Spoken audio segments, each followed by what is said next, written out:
Welcome to Sports Talk. Hello, everyone. Welcome. I'm Nick. I'm Mike. And I'm Jackson.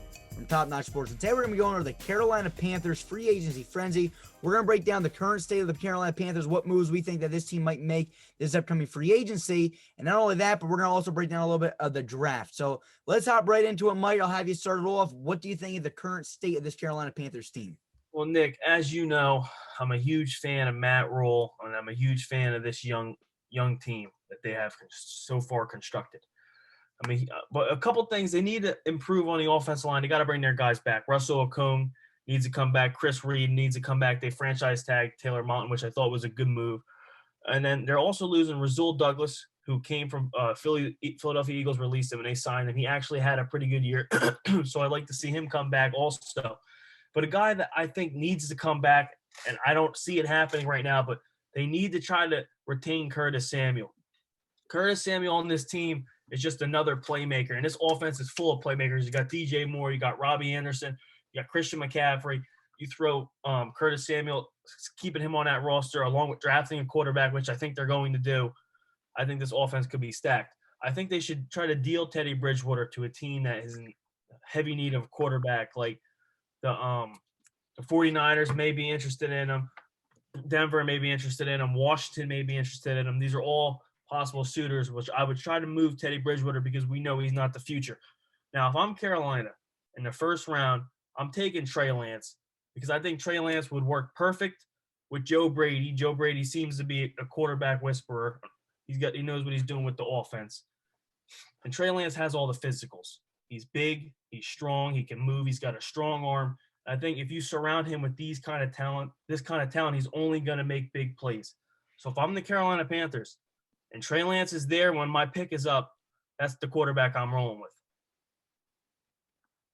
All right, cool. Jackson, what do you think? Yeah, Mike, you summed up pretty well. It seems in a really good spot. Again, I think this team's a quarterback away, truly, for being contenders and getting to the playoffs personally. I mean, you look at the offense, you got DJ Moore and Robbie Anderson, two 1,000-yard receivers. I absolutely agree with you. They need to bring back Curtis Samuel. Dude opens up the offense. You can hand him off the ball. You can come in motion, do a little jet sweep on him. He's quick. I mean, he fits really well in this offense. Christian McCaffrey, I mean, just a couple years ago before he got injured, he was a 1,000-yard rusher and a 1,000-yard receiver, which is absolutely amazing for anyone. You look at the defense, I think they drafted very well last year, going all in on the defense. Derrick Brown in the first round. Kid's going to be a stud in this league. Brian Burns has been a stud since he's been in the league a couple years ago. I like Yuta Gross-Matos. Jeremy Chin looks like a steal for this team. He's coming in playing linebacker. Originally he was a safety. You got Dante Jackson. The kid is quick.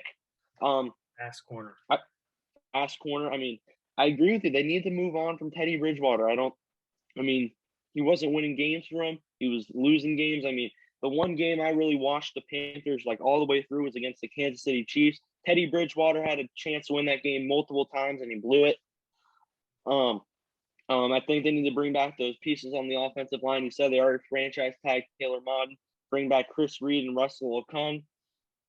It just depends what this team wants to do. Again, we've heard speculations time and time again about this team going after Houston Texans quarterback Deshaun Watson. They would have to give up a lot to get that guy. I mean, Deshaun Watson is a once in a lifetime kind of talent. He's a stud. He's a franchise quarterback. So we'll have to wait and see what happens. I like Trey Lance. Again, I have to do more scouting on him. But if he's there at 8, wouldn't count this team out and taking him at 8th overall pick.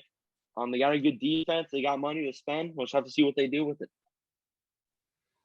Yeah, they got good money to spend. And I just want to bring up the one guy that you guys are keep on mentioning in Curtis Samuel. Curtis Samuel is supposed to be taking up probably about a $12 million deal per year, which would put the team, if they were to sign him back, at $18.7 million. Now, here's the thing that I want to really mention here. Do you want to spend over $12 million on Curtis Samuel? I like him. He's a Swiss Army knife. But there may be a guy, I mean, if you want to take the chance of maybe taking someone in the second round and Rondale Moore, if he was to fall, he could probably fill in the role of Curtis Samuel very nicely if they think that they could get Rondale Moore. Here's the other thing. There are some other names that we can mention. Maybe a tight end. Maybe Carolina will finally get a tight end for the first time in a long time, and maybe Gerald Everett, right? Gerald Everett wants probably about a 3-year, $22 million deal with $7.33 million. So let's just say you bring back both of them. You can bring back Curtis Samuel, Rondale Moore. You can be a big play on some linebackers or a safety. You're going to need a safety now, considering you got rid of Trey Boston. So there's a lot of moves that this Carolina Panthers team needs to make, right? Jeremy Chinn's playing linebacker. Both your safety positions, I'm really not too certain about those. I know you got the one kid from Temple that you guys got last year. I forget his name off the top of my head. Can't think about it. He's a bigger guy. I can't think right now off the top of my head what his name is. Are you talking about Sean Chandler? I'm pretty sure he's from Temple. Maybe maybe it is. I forget. Yeah, it must be Sean Chandler. Anyway, long story short, that's that. The second thing I want to point out is this.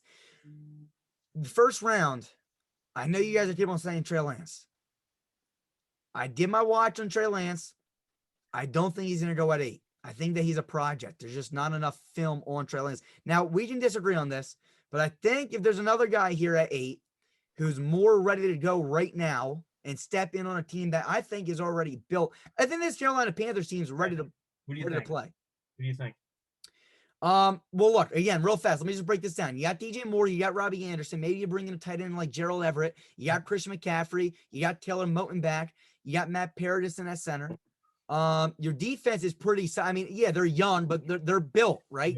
Yep, they're gonna be good. I think that you need to bring in somebody that is already established. And at 8, I feel like you don't want a project. I don't feel like even Justin Fields is a project, in my opinion. And he might be gone by now. And I don't take Justin Fields. You need a guy that's going to come in right now and perform. And I think if this guy is still here, you should take him. And that's Mac Jones from Alabama. Mac Jones from Alabama, this kid is ready to go right now. I'll tell you why I disagree with you. Go ahead. It's so different than what they have already. They got a quarterback that can get rid of the ball quick and throw the short ball. But this team is designed to stretch the field. And that's what Teddy Bridgewater can't do. And that's what we've seen Mac Jones is not capable of really throwing the ball downfield consistently. This team needs a quarterback with a strong arm. That's why I lean towards Trey Lance over Mac Jones. Let me put it this way, okay? This guy, now I scouted him, okay? And one thing I saw is everyone knocks his arm. His arm's not that bad. I mean, not bad, but it's not an NFL deep ball arm right now. Yeah, I don't know. I mean, I watched Trevor Lawrence on film. Farthest I saw the guy throw was 63 yards in the air. I watched Mac Jones throw the ball. Max distance I saw him throw, now this is in game, was 55 yards. That's 8 yards.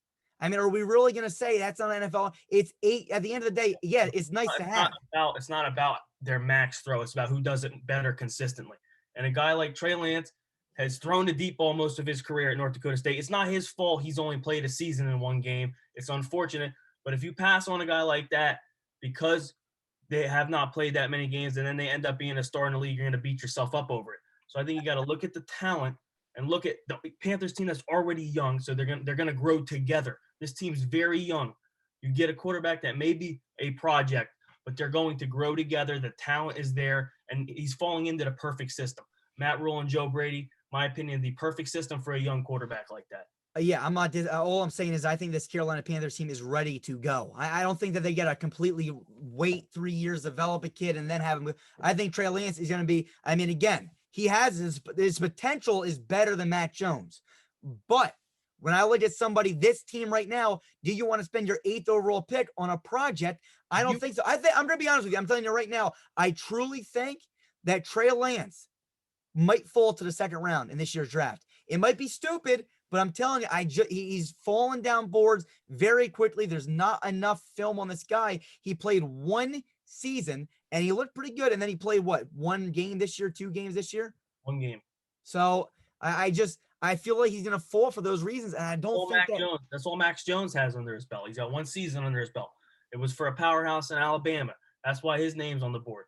But he only has 1 season under his belt too. Absolutely. And Joe Burrow only had he had that season in LSU. But the difference is that Mac Jones won a national championship in 1 season. And I know the team around him was great, but he was consistent.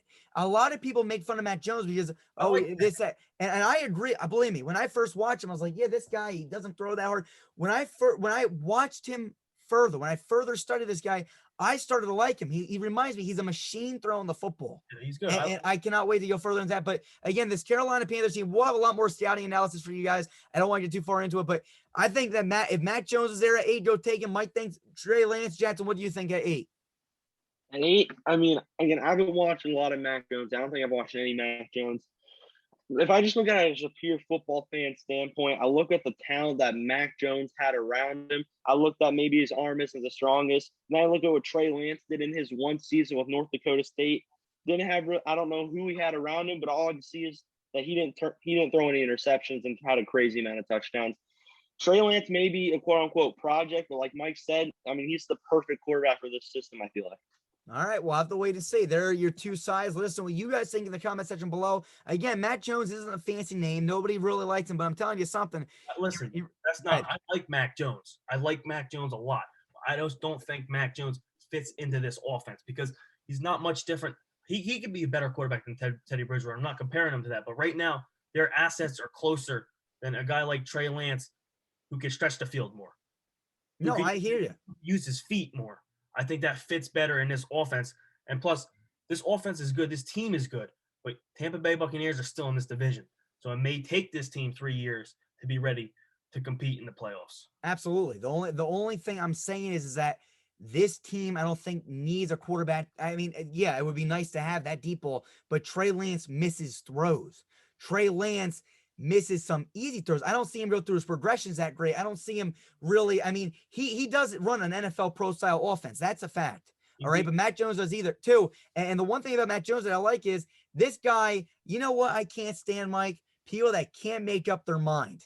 And let me tell you something. Matt Jones, fastest decision maker I've ever seen before in my life. He goes 1, 2, 3, finds his progressions, fires that bull. And let me tell you something. He may not have the shortest arm distance wise, but he has some pretty good zip after I further studied him. I like this Matt Jones kid. We'll see what happens. But listen to yourself real quick, what you're saying.